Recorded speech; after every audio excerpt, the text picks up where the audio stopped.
to New Bedford Science Cafe. Woohoo!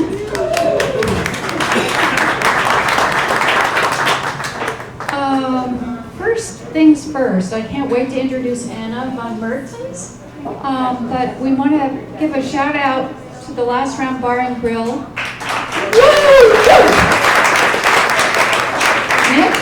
Nick, take a bow. Nick and Heather, take a bow. And Stephanie, take a bow. So they actually opened for us. They opened for us especially on Tuesday nights.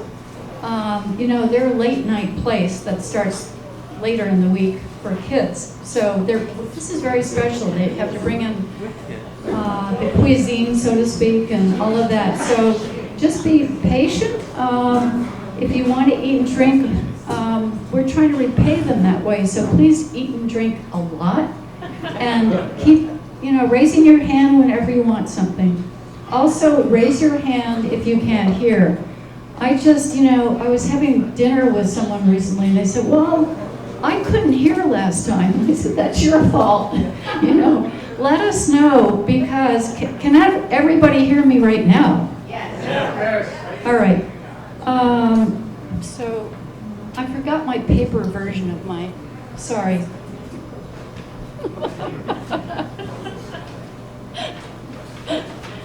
Oh boy. Okay.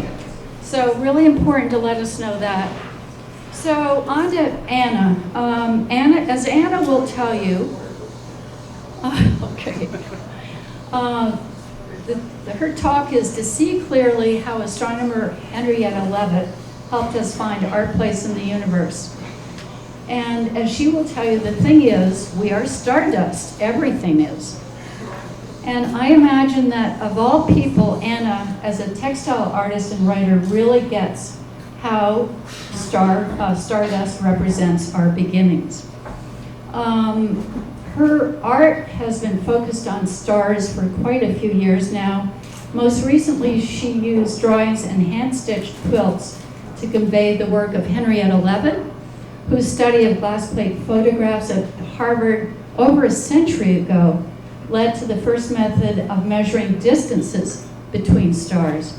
Anna will tell us how Leavitt achieved her discovery, a discovery that allows astronomers today to know the size of our galaxy, the Milky Way.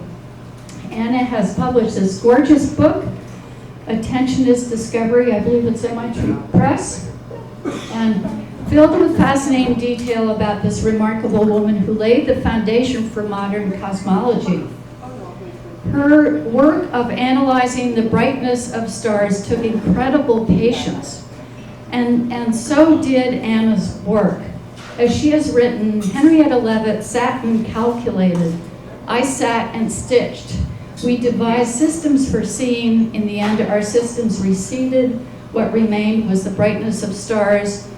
What remained were sewn trails of stars curved against the domed memory of the sky. She's a real incredible writer.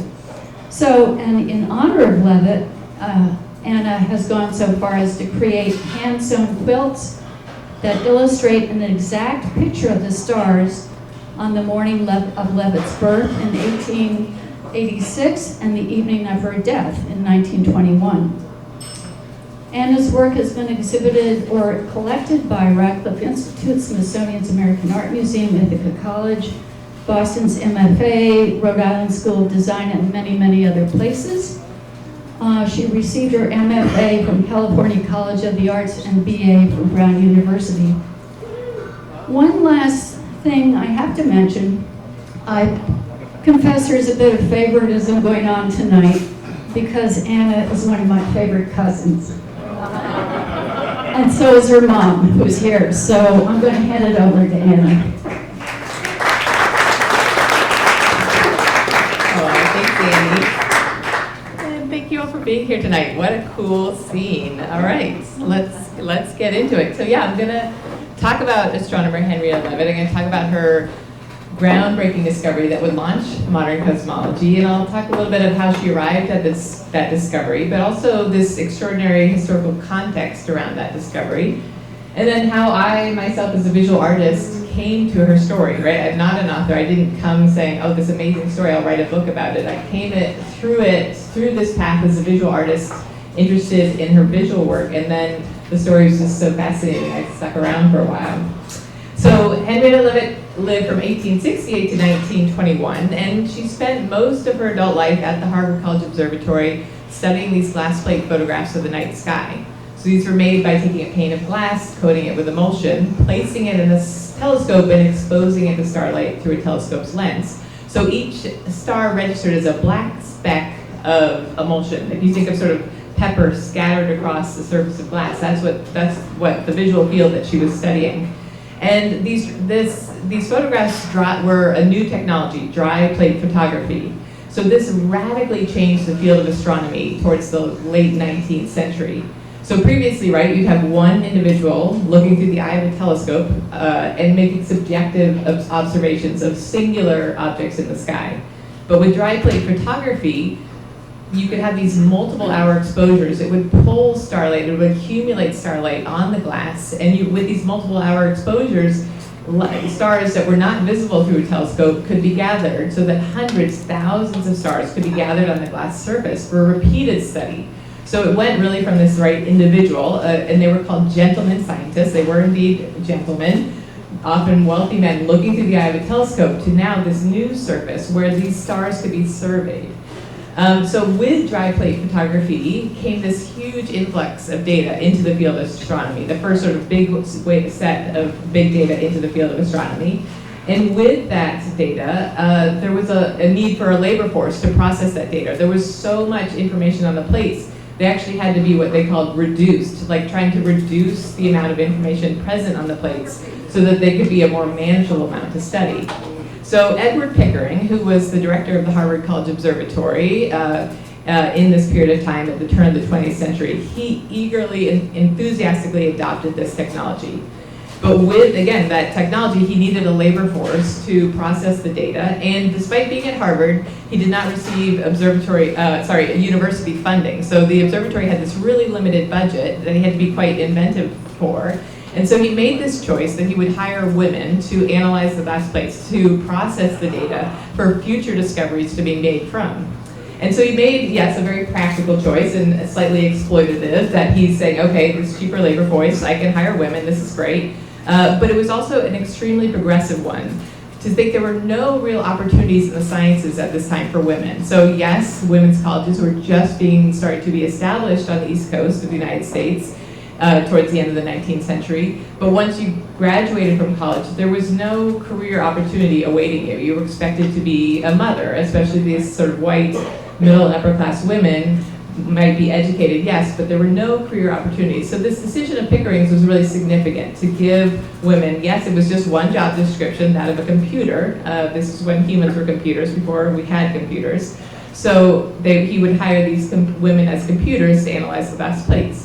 Well, with this shift in astronomy, right, that these gentlemen scientists hadn't quite caught up, because women were actually not allowed to make the photographs. They thought that their disposition was too fragile to endure the long, cold nights of observation. So they weren't allowed to make the photographs, but they worked by daylight analyzing the glass plates. Well, the field of astronomy had shifted to that site, so there's a little subversive twist here, right? That women were given access to this data, thought that they would process it for future discoveries, but they went ahead and just made the discoveries in their own right with access to that data set. So that's what Leavitt did. She studied these glass plates, these black specks gathered on the glass, and let's bring our minds back to this time where so little was known about the stars in the sky, almost nothing. So you looked up at the sky, there was no sense of depth to the star. So let's say there's two stars in the sky, one is significantly brighter. Well, did that mean, was it intrinsically brighter? Or did that simply mean it was equally as bright as the star next to it, it just happened to be closer to us? There was no sense of scale, no sense of depth, the way to measure that depth to the sky. So Leavitt set about with sort of the one piece of information available to her, and that was the size of the speck on the plate. And that had a rough correspondence to how bright that star was in the sky. So she's just surveying, okay, how bright does each star appear in the sky? And let's see where this work leads her. So one of the places that led her was realizing that some of these stars, these tiny specks, across plates change in their size. They change in their brightness over time. These are so-called variable stars. So she becomes an expert in identifying these variable stars. Now, towards the end of the 19th century, there's a couple hundred variable stars known total.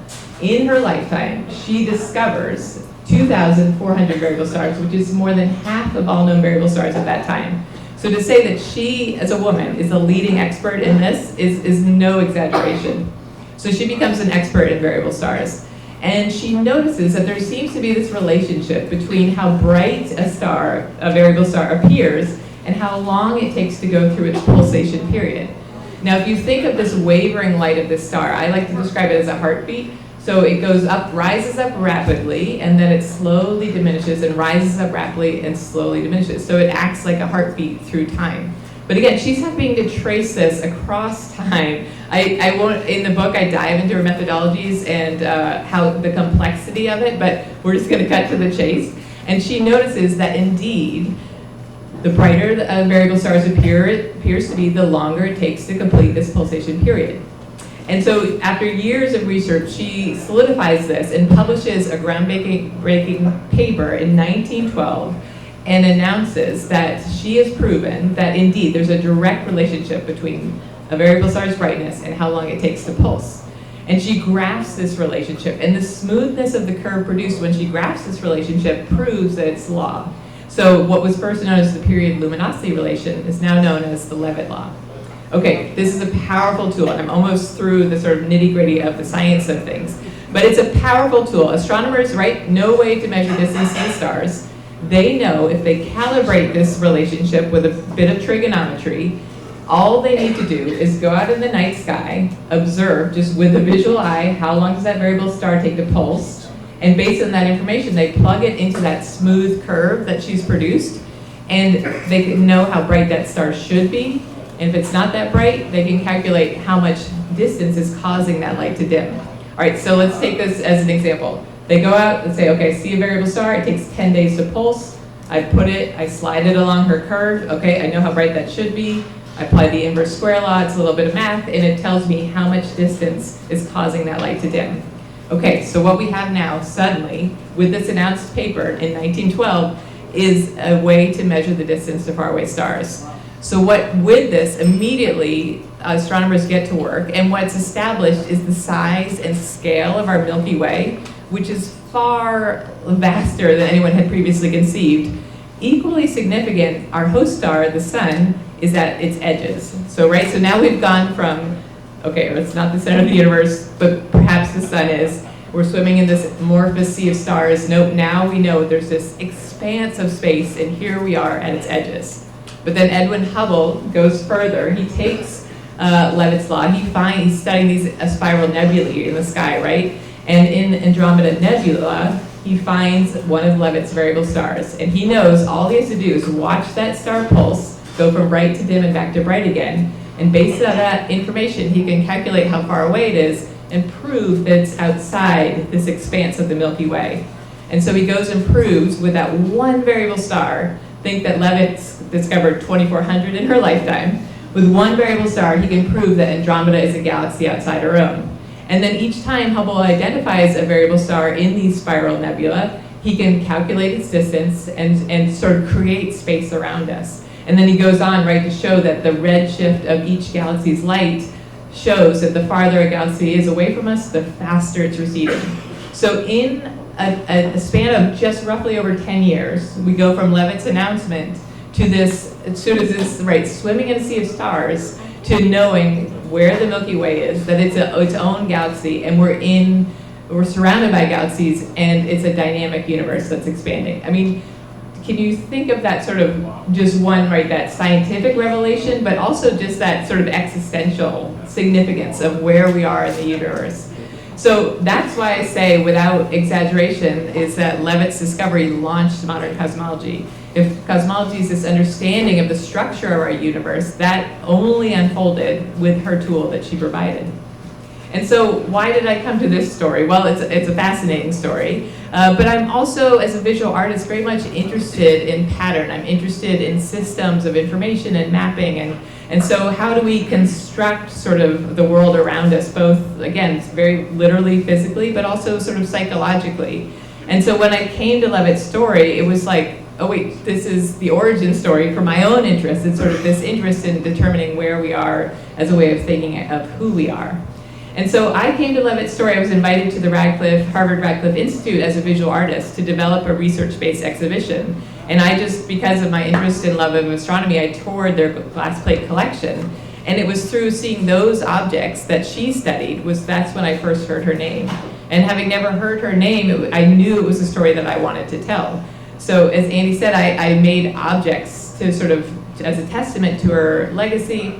Some of those objects are shown in the book, including a hand-stitched quilt panel. So I showed the stars on the morning of her birth, above the place of her birth, sort of the stars fading from view with the rising sun, and then the stars actually seen on the birth, her day of her death, on the place of her death, sort of coming back into view.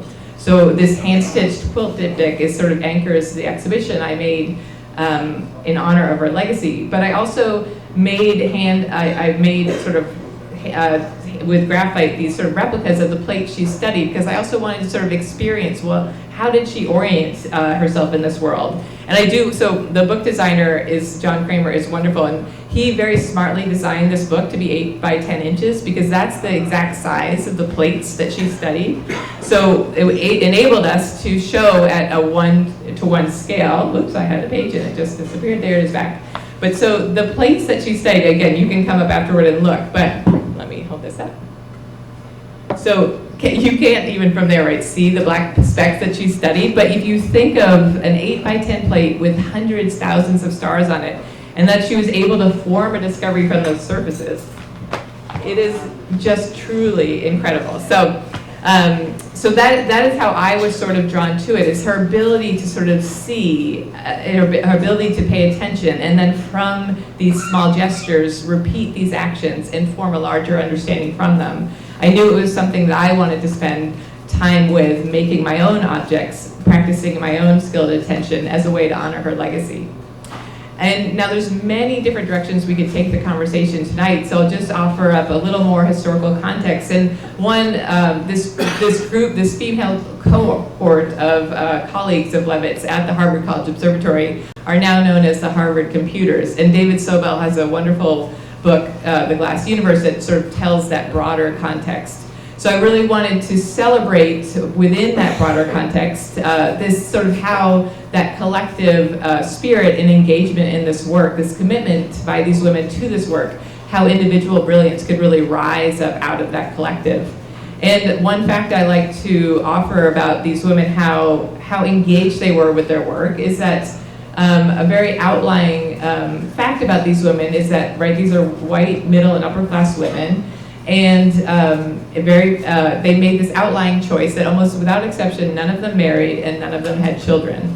And for women of that social class, that was just extraordinary. And no doubt there were very much individual choices behind those decisions. But what I noticed is that their absolute love and fascination with the work. And right, like I said, the field of astronomy had really shifted into this new space, and they were all given this sort of front row seat to the edge of discovery. And with Leavitt, I found that she was so captivated by the work that she committed the remaining years of her life focused on this work. So there's many stories around these extraordinary women that I can tell. I can also speak to how the Leavitt law remains totally central in contemporary cosmological inquiry. It's related to calculating the expansion rate of the universe, the age and size of our universe. So there is her, discovery right at the start of modern cosmology, launching it, and it remains central today. So, I can keep talking, but I think it's good just to open it up to questions, and then you guys tell me where you want to take the conversation. Yeah. So how does her law apply today? How is it used today in modern cosmology? Right, so the question is, how is her discovery relevant today? Well, in calculating the expansion rate of the universe, there's two primary ways to do that. One is from the cosmic microwave background, making a computer simulation and playing time forward. With the other way, primary way to calculate it is that when Hubble's discovery, right, that things are receding from us, and the farther away things are, the faster they are receding. Well, you need to be incredibly precise with how far away things are. So Cepheid variable stars, that's the particular type of variable star she was an expert is, it's still the gold standard. If you want to find how far away something is, that is the gold standard of measurement. And so a couple things. So when the Hubble Space Telescope launched, right? So Cepheids were the one tool available. And then when the Hubble Space Telescope launched, they could link Cepheid variable stars in the same galaxies as Type 1a supernova, and that which is another excellent standard candle. So what her discovery did was sort of catapult. Okay, we could measure this far out, and now that we've linked Cepheids and Type 1a supernovae, now we can take that even further. So they talk about the cosmic distance ladder as, right, you try to find these standard candles of brightness out in the universe, and the Cepheids are always that gold standard for the first rung. So now with James Webb, I talked to Wendy Friedman, I interviewed for the book. Wendy Friedman is using time on JWST. Again, she's like, still Cepheids. And of course with JWST, you can resolve Cepheids even further out. So that first run of the cosmic distance ladder is all the more crystal clear. Oh yes, oh yes, oh I love this question. Can you buy a book? And yes, I have it. I just made my first square sale tonight, so I'm very proud. So yes, you can. And I do get, and I should say I got a Sloan Foundation grant for this book, which thrilled me because I put all the money towards the design and this color on every page. So historic photos, my artworks, but also again, the glass plates she studied, her ink notations on them, on and on. So it's a visually rich book as well. But yes, you had a second question. Amazing. I guess the next question was, what's your favorite story?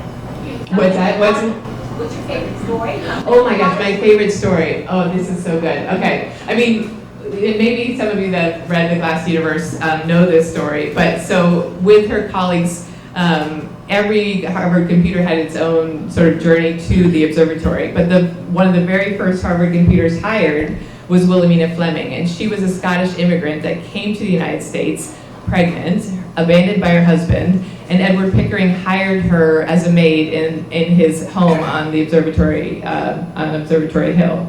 And again, this dry plate photography, right, with this influx of data. I mean, so just to give you a sense, like, you know, that he was commissioning 8,000 plates a year. By 1900, they had 100,000 glass plates in the collection, and by 1912, they had 200,000 glass plates in the collection. I mean, so we're just talking like an ocean of data. And so Wilhelmina Fleming was working as a maid in his house, and his wife said, yeah, you're looking for computers. She seems quite with it. And he hired her, and she basically like ran the place for the rest of her lifetime. So that wonderful story of like, open this door to the sciences for women and just see where they're going to take it. So yeah. Oh, you had a question, or someone had a question backwards, but I'll get to you too, yeah. I was an astronomy major as an undergraduate. I had a wonderful woman as a professor, Cecilia Payne. Oh my gosh, okay. In the opening lecture, she gave credit to Henrietta Leavitt. She said, I wouldn't be here. Oh my gosh, I'm like in tears. She had gone to Cambridge University as an undergraduate and done all the coursework but didn't get a degree because Cambridge didn't give degrees to women until 48. Right. 48. So she was at a loss of what to do, and Harlow Shapley, Harlow Shapley, yes, encouraged her to Harvard. She's in the book. Yeah, and he persuaded her to come to Harvard. And she became the first woman to get a PhD in astronomy at Harvard. But it took her 25 more years to even get the title of professor. Yes. So the observatory was very encouraging, but the department itself, astronomy, was not so for Harvard, wasn't. But anyway, she finally became a full professor, but it took a long time. And she said, you know, she had this example of Leavitt to keep her going. Oh, that's so amazing. Okay, so this gentleman is saying that, so you were at Harvard with Cecilia Payne-Kapashkin? Oh my gosh. She was quite an inspiration. She wrote our textbook.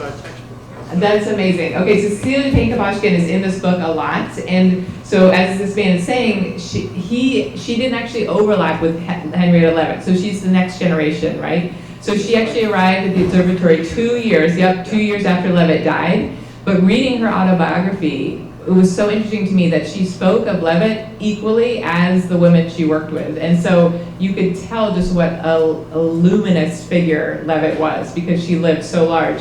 And I will say in this book that there's not a lot of primary sources from Leavitt herself. There's very few remaining letters. She left, if she wrote a diary, there is no existing one. I will say, however, that Leavitt wrote so many scientific papers. I just found that, well, that's where you find her voice, that she was just too busy doing the science. And she published dozens and dozens of papers under her own name. But Cecilia Payne-Gaposchkin, again, as you said, first person to receive a PhD in astronomy from Harvard, not man or woman, but first person.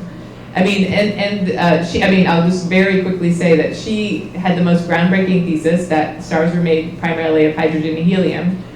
She was forced by Henry Norris Russell, a very famous astronomer, to say those were her findings, and to say, he made her include the sentence, these results are almost certainly not real. And then he went ahead a few years later, made that same discovery, and took credit for it. But this is the type of situation that women are facing.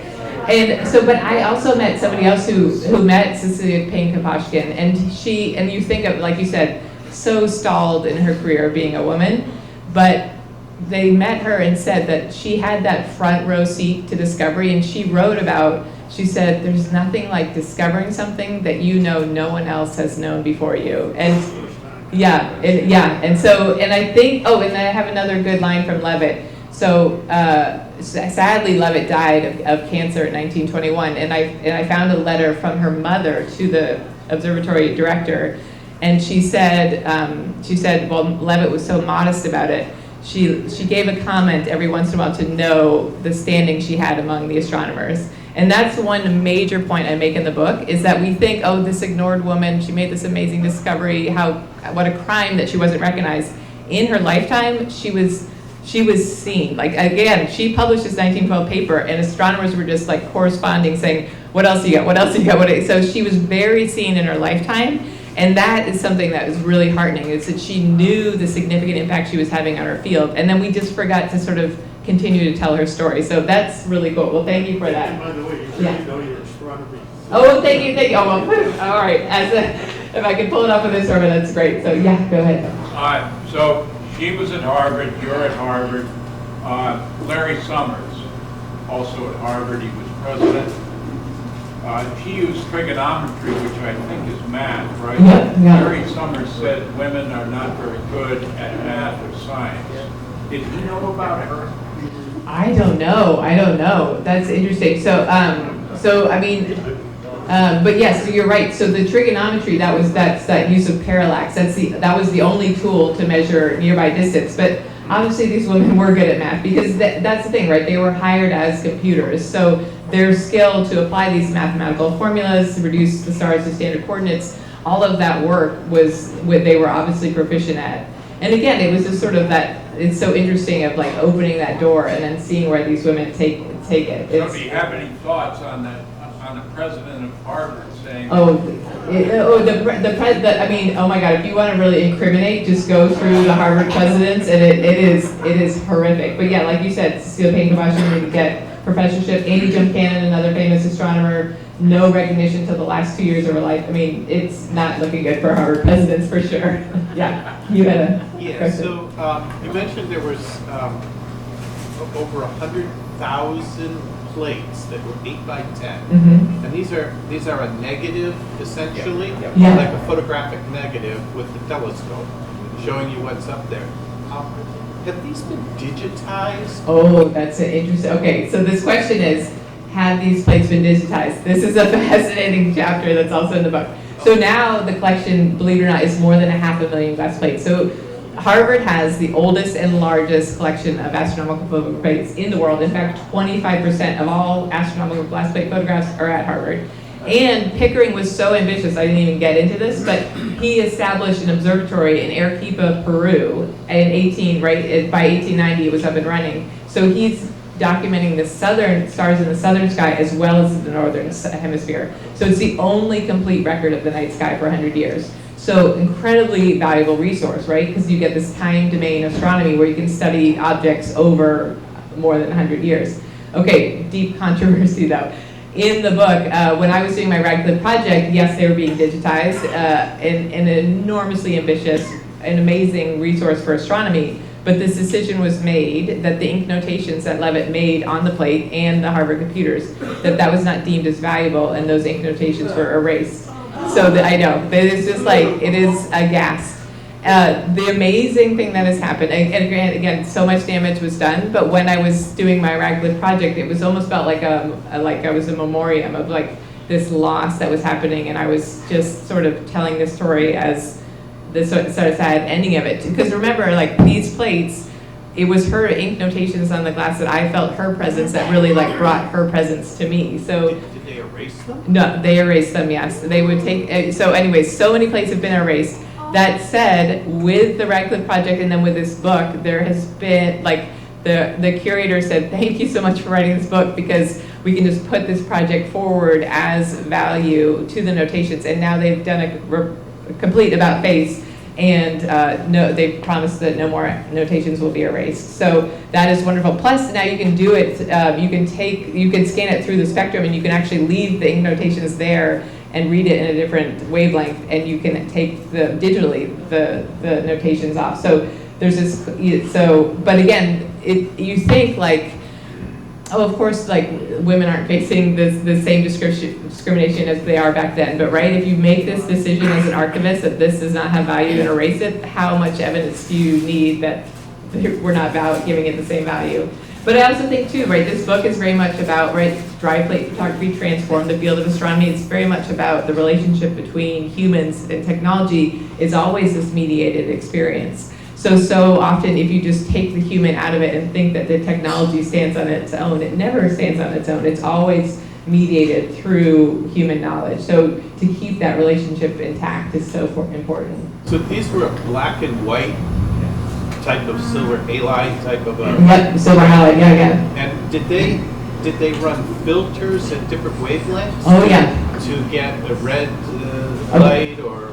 Right, so yeah, right, so we're starting to ask about technical questions of, right, so they were photographic negatives, so most of the ones they studied were these negatives. But then early dry plate photography really had a problem with the red end of the spectrum. So those redder stars, they would almost not even register on the plate. So that's one thing I want to point out with Leavitt, is it wasn't like a one-to-one relationship. She had to first figure out the language of the starlight in the emulsion before she could then make scientific findings from it. And yes, over time they would add filters. They would, and particularly if they knew a star was of a certain spectra, they would add a filter to capture it. So those red stars in particular. And then over time, it sort of caught up. But talking to Wendy Friedman, they used glass plates until right up through the 80s in her PhD. And then the Hubble Space Telescope, they had CCDs, so but to think that glass plates were the way you did astronomy until very recently is quite astonishing.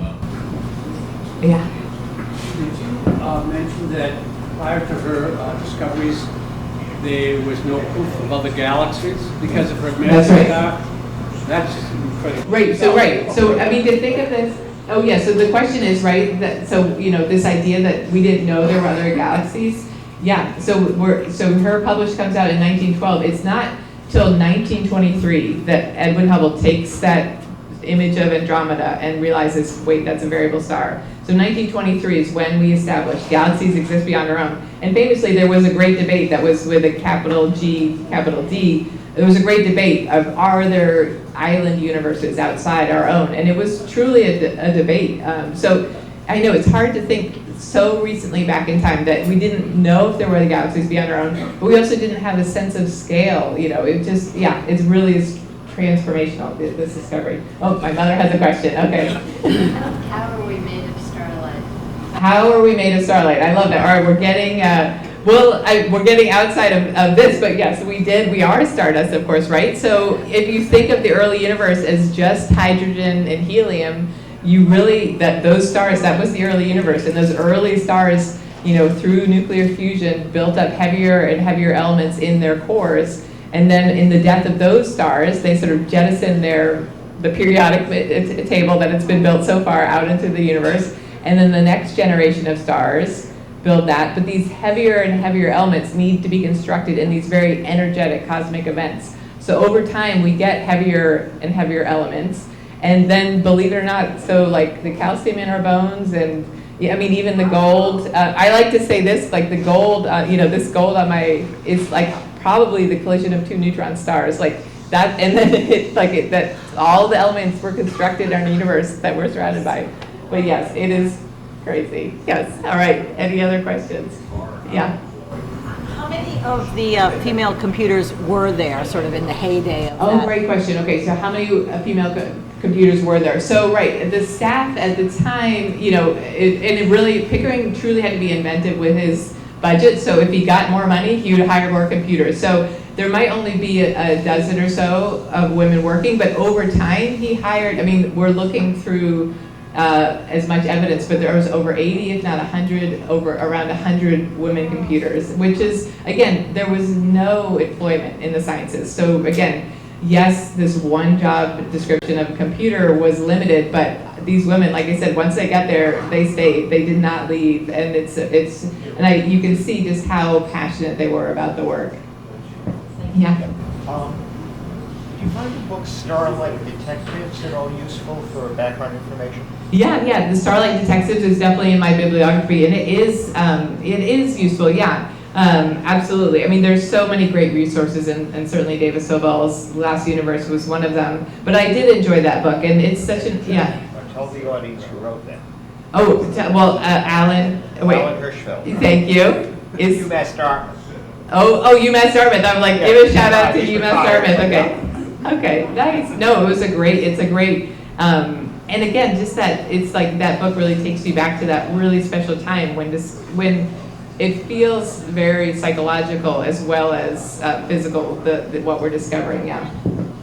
Oh, yeah, Amy. Can you go back over the technology of actually using glass plating and how she captured the starlight? Oh, yeah, just the technology of the glass plate of how it's captured, right. So just like, coating a pane of glass with light-sensitive emulsion and then placing it in the star. But with the dry plate photography, you could have, I've seen some of the plates with 6-hour exposures, right? So if you think of the transformation of just, so it's just like a photograph. It's a predecessor to, printing on paper, but the glass substrate was much more stable. So it's that same light-sensitive emulsion exposed to starlight, and then you develop it just like a photograph. But those longer exposures was what enabled this totally new revolutionary of seeing stars that they didn't even know existed, right? It got pulled into view because over hours and hours of time, these really dim stars would get pulled onto the plate. Yeah. What is the current recognition and acknowledgement of Henrietta's accomplishments in the astronomy world? Oh, that's a great question. How is she recognized in the astronomy world? What is nice is that the period luminosity relation, that's her discovery, is truly now being known as the Leavitt law. And that was a decision I made in the book, is so often you sort of limp through time pulling these grievances along with you. So a lot, right until the writing of this book, it was sort of like the period luminosity relation, which is also being known as Leavitt law. So in this book, it's like, actually it's just called the Leavitt law. So there is that real embrace of, because I like to say, you have the Hubble law, you have the Hubble constant, you have the Hubble tension, you have the Hubble Space Telescope. We're like, that's 4. Like, we can at least get, so just even that recognition of like the Leavitt law. But there's also, so it really feels within the astronomy field that elevation is really significant. But I think her, with this interest in hidden figures and in this idea of women's presence in the science, that it does feel like there is this recognition that's catching hold. Yeah. So could you explain maybe what the process would be for her to have looked at this plate? What exactly would she be doing? What would she be writing down? what would she be trying to resolve? Right. So the question is a little more walking through what her research looks like, what her methodologies look like, and that's a great point because. Oh yeah. So the question is just sort of like, how did she really? What did her study look like when she looked at the plates? What was she looking for? How did she use the plates? What were her notations like? And so when you think about Edwin Hubble, I like to sort of push him off his pedestal a little bit. If you think about Edwin Hubble seeing that variable star in Andromeda, he could just watch it night after night, right? He could just take a plate and and watch its light and track its light. With Leavitt, she had these piles of plates taken different exposures, different dates by different telescopes. So she just had this scatter of really non-cohesive information. So she is trying to simply assess the magnitude of a star. So even finding the same star from plate to plate to plate is challenging, but then she has to calibrate those plates to be in accordance with each other. And ultimately she is trying to track that size of the star on the plate across plates over time. But I just want to emphasize how it was like completely in the dark. I mean, which is ironic. We're having a good pun, seeing as she works by daylight. But I cannot even stress how nuanced and subtle the work was. And what I think, I do think it's appropriate that her job description was computer, because she had an ability to hold information in her mind that I cannot even fathom. So again, she would just pick a data point from this plate, and then she'd gather, 8 years prior, a data point from here. So just gathering information to form a cohesive understanding is just phenomenal. But ultimately, yeah, she's measuring the size of the stars across time. That's really ultimately what her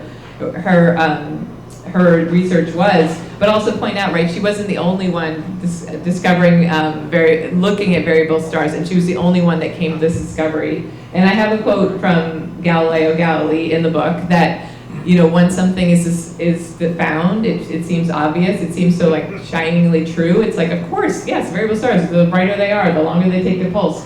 But how to find it, but Galileo said, but the trick is how to find it. And that's the thing, is that Leavitt had this way of seeing the plates, holding information, pulling it from the plates, and again, forming out of that understanding. It's just phenomenal.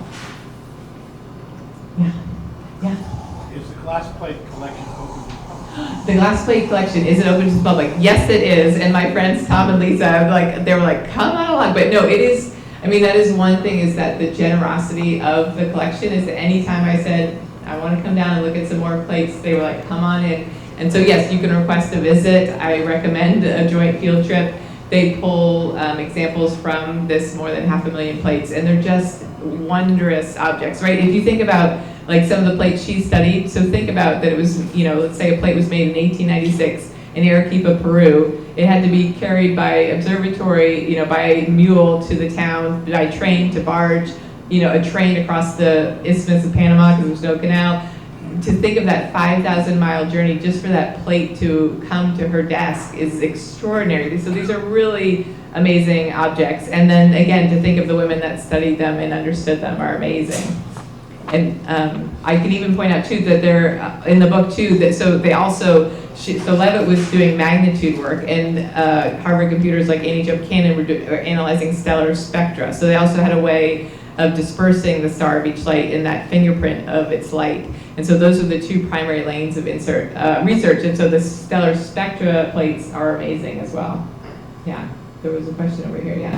I'm just curious, the women that Pickering recruited to be computers, it was a time when a lot of them weren't really sent on for higher education. So did he provide some tuition to them, or did they come because they were special and had learned certain things? Right, so the question is like, so Edward Pickering, where did these women, what were their backgrounds, where did they come from to the observatory? And there's a really interesting, looking at historians, there's an interesting theory, because in some pointed to the establishment of women's colleges and said, oh look, these colleges are newly established, that must be how this labor force entered. And I agree with Pamela Mack as an historian and said, no, it wasn't that, because like I said, women at that class were really expected to become mothers, so they were educated, and then they were educated for the purpose of better educating their sons. Like, that's the simplest way to sort of put it, but there really were no career paths. And Pamela Mack says, at that time, what also was happening was girls' access to high school level math, and that, she said, was really transformative. And I'm like, that's exactly it, because again, it was fairly straightforward. I mean, straightforward, you had to be good at math. And Leavitt took calculus at Radcliffe. She studied at Radcliffe before she went to the observatory, so she was good at math. But it was really that base level of information that needed to be solid. But then again, it was that subversive twist of like, well, they're here organizing the data. Oh, while I'm here, I know the data better than anyone. I'm actually going to also make these groundbreaking discoveries. So that was what was cool. Again, that little opening of the door and what happened. Yeah, Amy, yeah. So you said the Leavitt law is helping us know about the expansion of the universe. Can you talk to that about that a little? Yeah, so right, so how Leavitt's law helps us know about the expansion of the universe. So It isn't expanding, I thought. The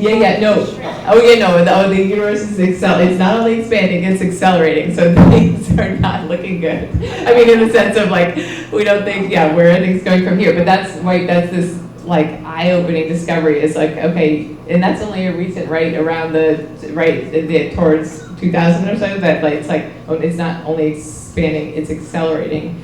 But yeah, so what's cool, right, is that like, as I was describing this Hubble noticing, okay, the distance to everything and the speed at which something is going. So you try to really precisely find the distance to something, and you use the Leavitt law to do that. And then you see how much light is being redshifted. That indicates its speed. And so you get this speed of, where things are in space and how fast they're going. But then, of course, with that information, you also get the age of the universe. So you can go time backwards, right? So Leavitt's law also determines the age of our universe. So it's just it's so interesting with this sort of measuring stick, the information that can come from it. Yeah, any other, This is a little bit of a non sequitur, but I just was thinking about how even today, like these highly upper middle class people were educated so they can be better at educating their families. And today in low income countries, what the most important thing you can do is educate their parents so that their families have a higher rate of success in terms of their own education. Yeah, right. The role education plays like in transformative. Yeah, and I mean, to give credit to Leavitt's parents, like they did, like she went to, I didn't go into her background, but she stayed for 2 years at Oberlin when her family was in Ohio, and then she finished her studies at Radcliffe. So there really was a parental respect for education. That said, Radcliffe wasn't officially Radcliffe yet, so she did 5 years of study and was given no degree at the end of it. Like there was, it was really these stepping stones. But so much is a sort of a respect for education, and Pickering too. Like he really was, as I like to say, he was a really good guy. I mean, sometimes in these senses, like, wait, what role does he have here in sort of taking advantage of these women versus giving them opportunity? And he was a professor at MIT before he became the observatory director, and invited women into his classrooms, of all male classrooms, to open up that sphere of possibility. So yeah, education definitely at the key of that. Any? One more? Yeah, one. Oh yeah, great. How do you make a request to see the plates? Oh great, how do you make a request to see the plates? You just go onto their website and you can really just they're very accessible. So if you just go, I like that. You'd be like, I was at the New Bedford Science Cafe, we want to see them. But you just email and you can use my name. You can blame me. We're homeschoolers. Oh yeah. So for her to see those plates. Yeah, no, they would like, I mean, they are like a truly open door, and they do different groups all the time, and including homeschool to all different ages. But it's a wonder, and it's really, the histories that are held there. As Tom Burns is the current curator, and as he likes to put it, he's like, basically it's a workplace that has never once been cleaned, which is a great way to think of it. And it's true, like it is a museum that's sort of frozen in time. And like he'll, you know, if you go through the strata of the stuff on the desk, it's like, oh my God, look what I'm finding, look what I'm finding. I mean, he's talked about like some of the earliest daguerreotypes just found like in a desk drawer. He's like, oh my God, we have to get these. So it's a really remarkable place, yeah. Let's hear it for Anna. Oh yes, oh yes. Thank you so much for having me, it's so nice. And yeah, I'm happy to have more conversations, and also happy I have a bunch of books if you want to even look, or yes, or purchase, but also just look. Anna did bring a box, so if she runs out of those, there are other books here. I'm sure she'd sign them for you. And come up and ask questions if you have them. And it's just awesome to have a cousin like you. So we are going to be meeting April 1st, Tuesday. That's our next time for Science Cafe. And Jamie Jacquart from University of Dartmouth. He's the Assistant Director of Sustainability. He's going to be talking about what's the big deal with heat pumps. And he's going to be joined by a couple of HVAC guys, engineers. What are heat pumps? How do they work? What do they cost? And why does transitioning to them really matter for society? So remember, it's not an April Fool's. It's April 1st, though. So hope to see you then. Thank you.